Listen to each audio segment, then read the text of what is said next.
अमेरिकी खुफिया रिपोर्ट्स में तीसरे विश्व युद्ध की आहट की जानकारी आ रही है। महायुद्ध की आहट। रूस और पश्चिमी देशों के बीच जंग टालना हो गया है नामुमकिन। पुतिन बना रहे हैं खतरनाक प्लान। दोस्तों, विश्व युद्ध जैसा माहौल गर्माता नजर आ रहा है। जी हाँ, आपने बिल्कुल सही सुना। विश्व युद्ध जैसी आहट सुनाई पड़नी शुरू हो गई है। दोस्तों, ऐसी खबर आई है ना कि आपको चौंका सकती है, डरा सकती है और आगाह भी कर सकती है। आज की वीडियो इतनी अहम है कि इसे पूरा देखना तो बनता ही है। दोस्तों, एक तरफ अमेरिका है तो वहीं दूसरी तरफ रूस है।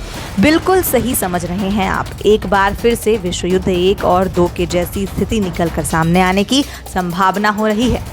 अमेरिकी खुफिया रिपोर्ट्स में तीसरे विश्व युद्ध की आहट की जानकारी मिली है। कहा जा रहा है कि यह महायुद्ध की आहट है। रूस और पश्चिमी देशों के बीच जंग टालना नामुमकिन सा हो गया है और ये सब हम यूं ही नहीं कह रहे हैं। एक अमेरिकी खुफिया रिपोर्ट्स में इसका दावा किया गया है।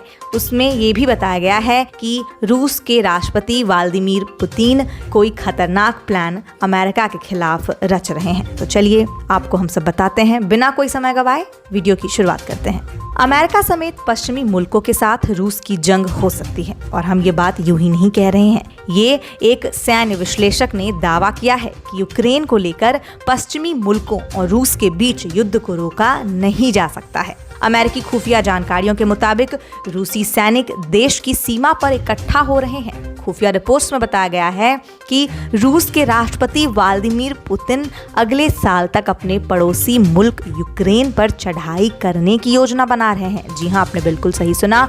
रूस के राष्ट्रपति व्लादिमीर पुतिन के जिस खतरनाक प्लान की हमने ऊपर चर्चा की थी, उसमें यही बताया गया है कि वह अगले साल तक अपने पड़ोसी मुल्क यानी पड़ोसी देश यूक्रेन पर चढ़ाई करने की योजना बना रहे हैं। यूक्रेन पर वो आक्रमण कर सकते हैं। ये रिपोर्ट ऐसे समय पर आई है जब पुतिन ने नाटो को रेड लाइन क्रॉस करने की चेतावनी दी है। और इस तरह दोस्तों, आपको हम बता देना चाहते हैं कि रूस और पश्चिमी मुल्कों के बीच तनाव तेजी से बढ़ता नजर आ रहा है। रिपोर्ट के अनुसार पुतिन ने विदेश मंत्रालय की बोर्ड बैठक में काला सागर के पास रूस की सीमाओं से 20 किलोमीटर दूर उड़ान भरने वाले लड़ाकू विमानों पर तनाव को उजागर करने के लिए बात की। और यकीन मानिए दोस्तों, ये बहुत बड़ी बात है। दोस्तों, अमेरिका और रूस के बीच के वर्षों के तनाव से तो आप वाकिफ होंगे ही। जी हाँ, विश्व युद्ध 1 और 2 का कारण भले ही बहुत कुछ हो, लेकिन इन दोनों देश का नाम सबसे ऊपर आता है। जी हाँ, कहा जाता है कि शुरू से ही अमेरिका और रूस दुनिया के शक्तिशाली देशों में शामिल हैं और आज भी अमेरिका और रूस के साथ कई और देशों को शक्तिशाली देशों में शामिल किया गया है, लेकिन अमेरिका और रूस अभी भी इस श्रेणी में सबसे ऊपर आते हैं। और दोस्तों, पुतिन का जो इस पे बड़ा बयान आया है, उस पे हम आपको बता रहे हैं। पुतिन ने कहा, हम लगातार इन घटनाओं को लेकर चिंता व्यक्त कर रहे हैं। हम रेड लाइन की बात कर रहे हैं। वास्तव में हम ये जानते हैं कि हमारे सहयोगी इसे लेकर अजीब बर्ताव कर रहे हैं। अगर दूसरे शब्दों में कहें तो वे हमारी चेतावनियों और रेड लाइन को लेकर गंभीर नजर नहीं आ रहे हैं। मतलब साफ है दोस्तों, रूस एक तरह से विश्व युद्ध की चिंता जताता नजर आ रहा है। आगे पुतिन ने कहा कि हालांकि अमेरिका समेत पश्चिमी मुल्कों से हमारे संबंध करीब करीब सहयोगी जैसे हैं, लेकिन नाटो के पूर्व तक विस्तार को लेकर हमारी चिंताओं को नजरअंदाज कर दिया गया है। जी हाँ, रूस के राष्ट्रपति ने ये सारी बात बताई।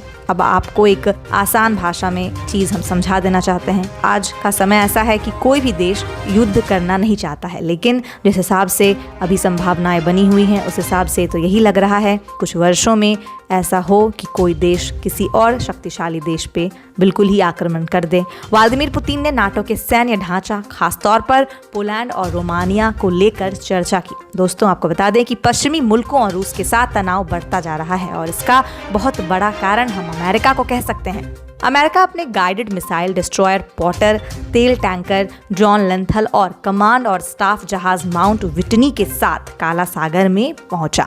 रॉयटर्स के मुताबिक यूएस कोस्ट गार्ड जहाजों को यूक्रेन जाने की इजाजत इसीलिए दी गई है क्योंकि इसने कहा कि इससे अपने ऊपर हमले का डर है। अब सच्चाई क्या है इसे तो यही बता सकते हैं।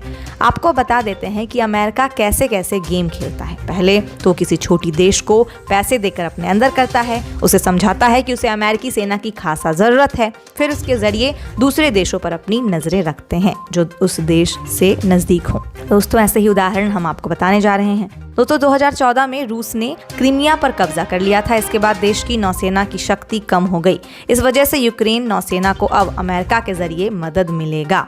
दोस्तों रिपोर्ट में ये बात सामने आई है कि यूक्रेन के आसपास रूसी गतिविधियों की निगरानी जारी हो गई है। रूस टुडे के लिए लिखते हुए दक्षिण पूर्वी नॉर्वे विश्वविद्यालय के प्रोफेसर ग्लेन डिसन ने दावा किया है कि यूक्रेन पर युद्ध का खतरा मंडरा रहा है और इसे टाला नहीं जा सकता है और वो खतरा विश्व युद्ध को बता रहे हैं। उन्होंने कहा, रेड लाइन संघर्ष को रोकने के लिए है। उन्हें खींचने का उद्देश्य महत्वपूर्ण सुरक्षा हितों और गंभीर परिणामों को रोकना है। अगर उन्हें कम करके आंका जाता है। नाटो महासचिव जेन्स स्टोल्टेनबर्ग ने कहा कि वे यूक्रेन के आसपास रूस की गतिविधियों की निगरानी कर रहे हैं और रूस से तनाव कम करने के लिए पारदर्शिता दिखाने को कह रहे हैं। लेकिन दोस्तों वो कहते हैं ना, युद्ध में कब क्या हो जाए इसके बारे में कोई नहीं बता सकता और जिस तरह से वर्तमान में स्थितियां हैं उससे हम कहीं ना कहीं युद्ध के कयास लगा सकते हैं। एक तरफ रूस है तो एक तरफ अमेरिका। बस देखने वाली बात होगी कि किन छोटे छोटे देशों का कौन अपने अंदर करता है।